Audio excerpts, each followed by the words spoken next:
A young woman came home and suddenly stopped answering calls.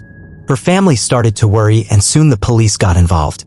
Before long, they uncovered a series of creepy and bizarre clues, but figuring out what really happened to her proved impossible for years, that is, until investigators made a shocking breakthrough and finally uncovered an unexpected truth. Carmen Van Huss was born on October 9, 1973, in Indianapolis, Indiana. She grew up there with her parents and two younger brothers. But when Carmen was still a kid, her parents decided to split up. Even so, she stayed really close to her dad and spent a lot of time with him.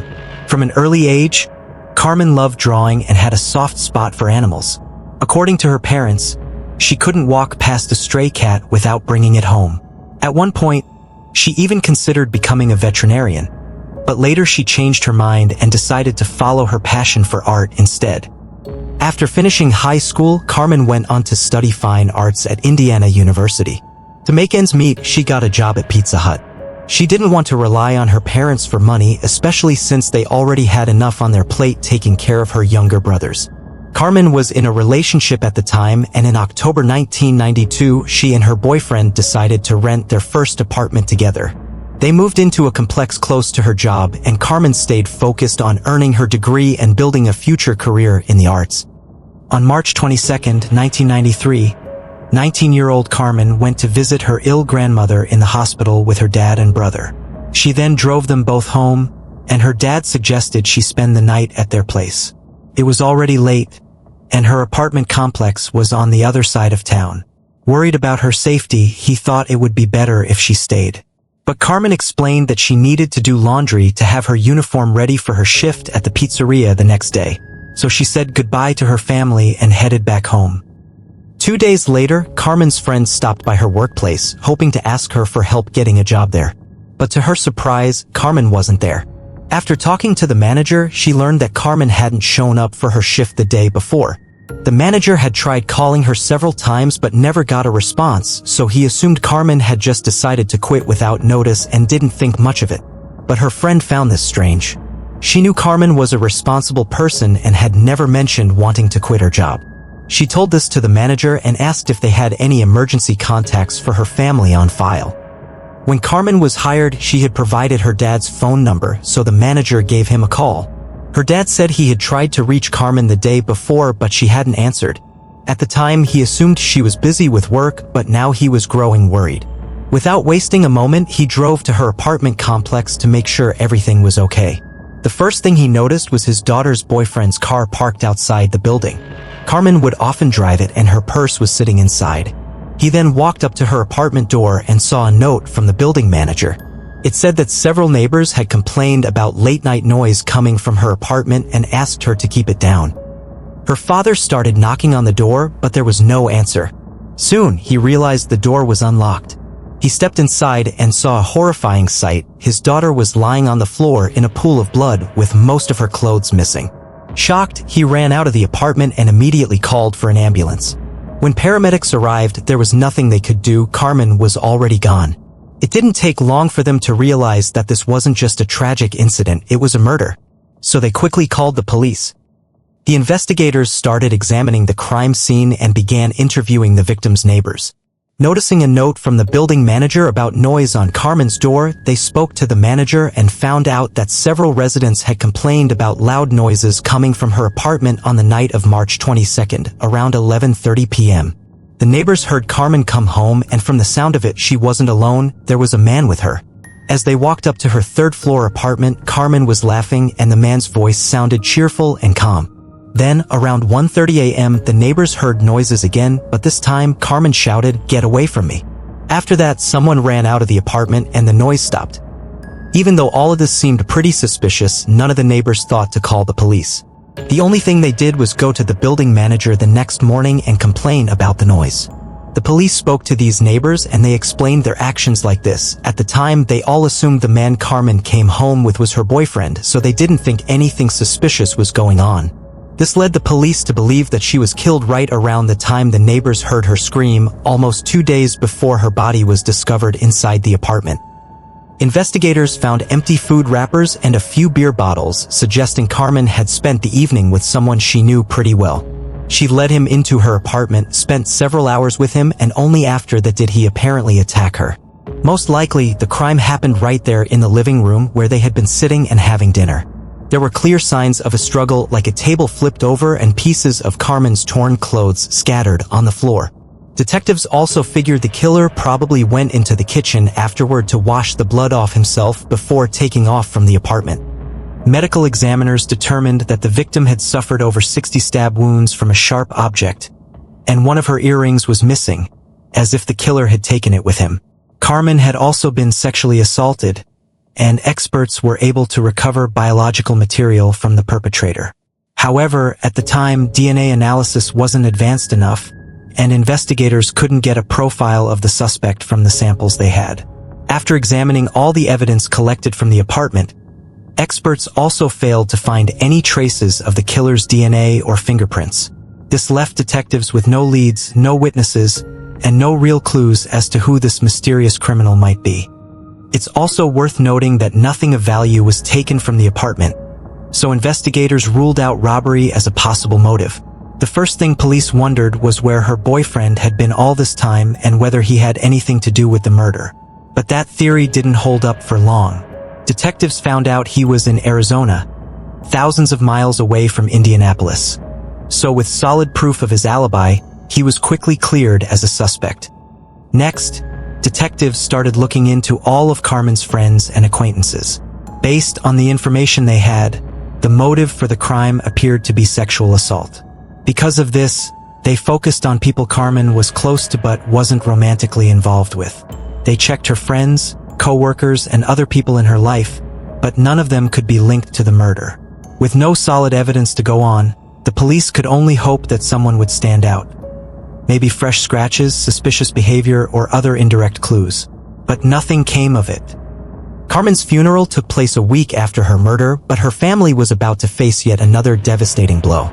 During the service, as her father stood near his daughter's casket, he received a call from the hospital. Carmen's grandmother had passed away.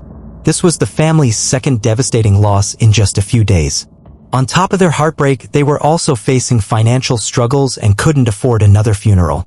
Their friends stepped up and organized a fundraiser to help cover the expenses. Thanks to the generosity of others, they managed to pull together the money they needed. In the weeks following Carmen's murder, police worked tirelessly to find any leads, but nothing panned out.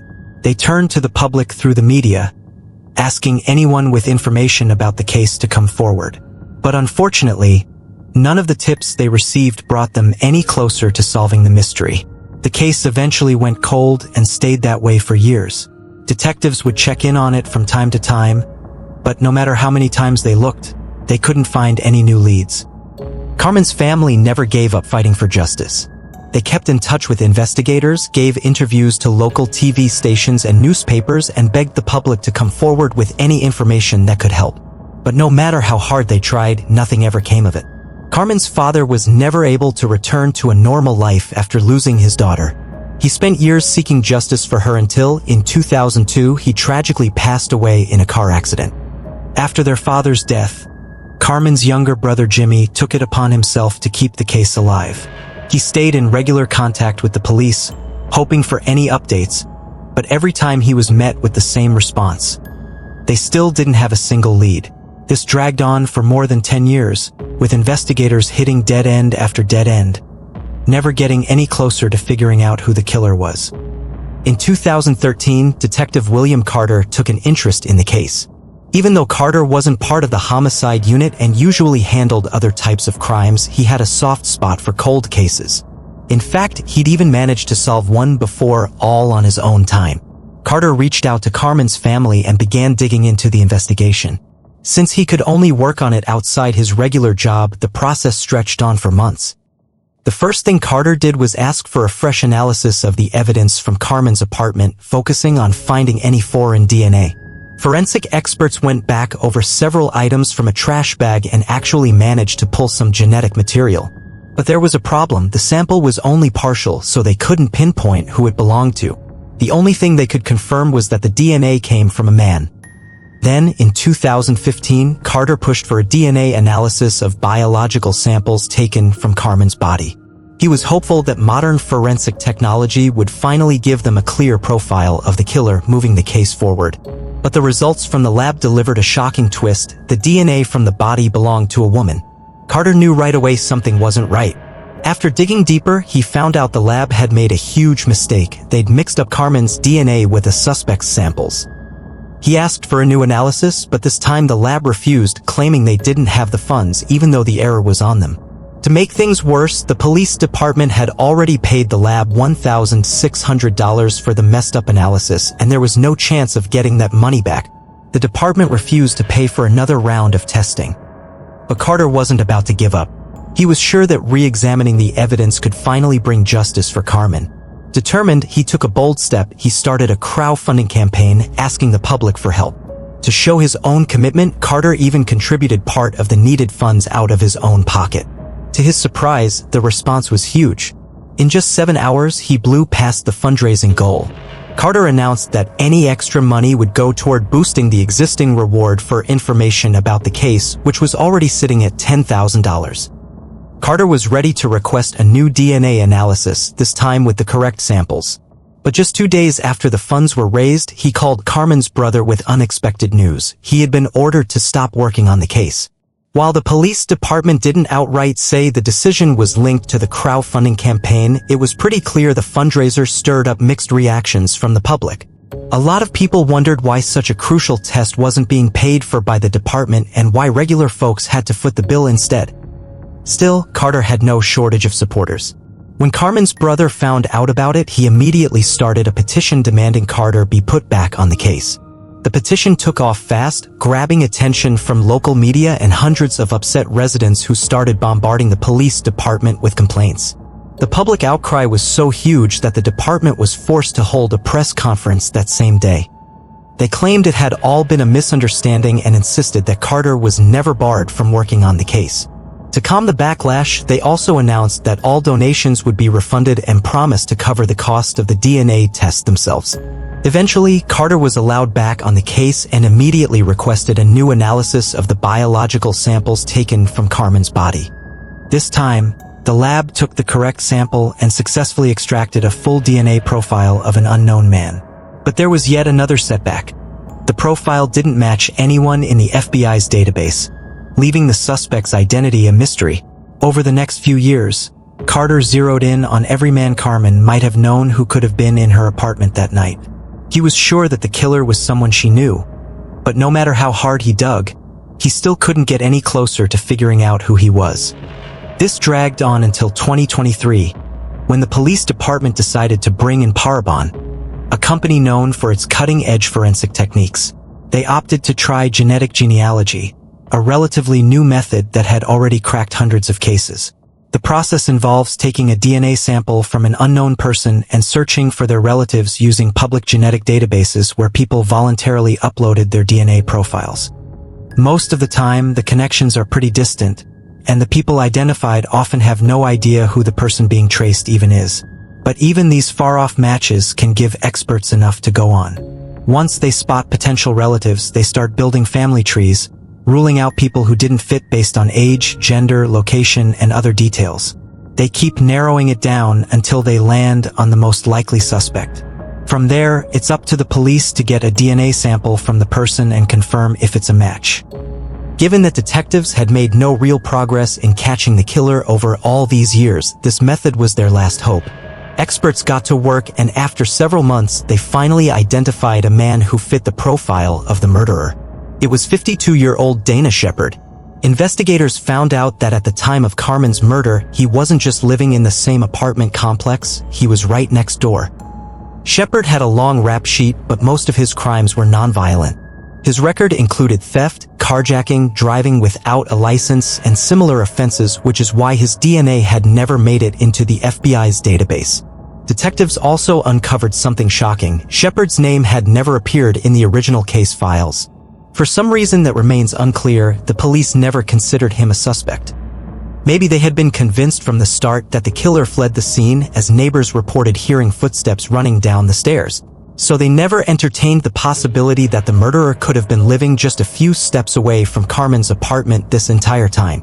By the time the DNA results came in, Shepard was living in Missouri, working as a janitor at a university. Detectives quickly got a warrant to collect a direct DNA sample from him and made their way to the state. When they showed up at his door with the warrant, Shepard started shaking visibly, but he cooperated and gave them his sample. The sample was rushed to the lab and the results came back as a perfect match. In September 2024, Dana Shepard was arrested and extradited to Indiana to finally face justice. Despite the match, Shepard denied any involvement in the crime and the case has been sent to court. As of now, the trial has not yet begun, but the prosecution believes they have a strong case to secure a conviction. According to the prosecutor's version, Carmen knew Shepard pretty well. That evening, he allegedly came over to her apartment for dinner and drinks. Based on neighbor statements, at some point, Shepard began making unwanted advances, and when Carmen resisted, he attacked her with a knife. Currently, Shepard remains in custody awaiting trial as he was denied bail. Carmen's brother thanked the investigators for finally naming a suspect, even if it took more than 30 years. Now, he and the rest of Carmen's family are bracing for the tough road ahead as the trial unfolds, a process that could drag on for years. One thing's certain, if Shepard is convicted, he's looking at up to 105 years behind bars. At this point, the prosecution might be holding back some extra evidence that links Shepard to the crime. If it's out there, it'll probably come to light during the trial. But even without it, the DNA match alone could be enough to convince the jury of Shepard's guilt or push him to take a plea deal to dodge a tougher sentence. Share your thoughts on this story in the comments section and don't forget to press the like button if you enjoyed my video. Thank you for watching.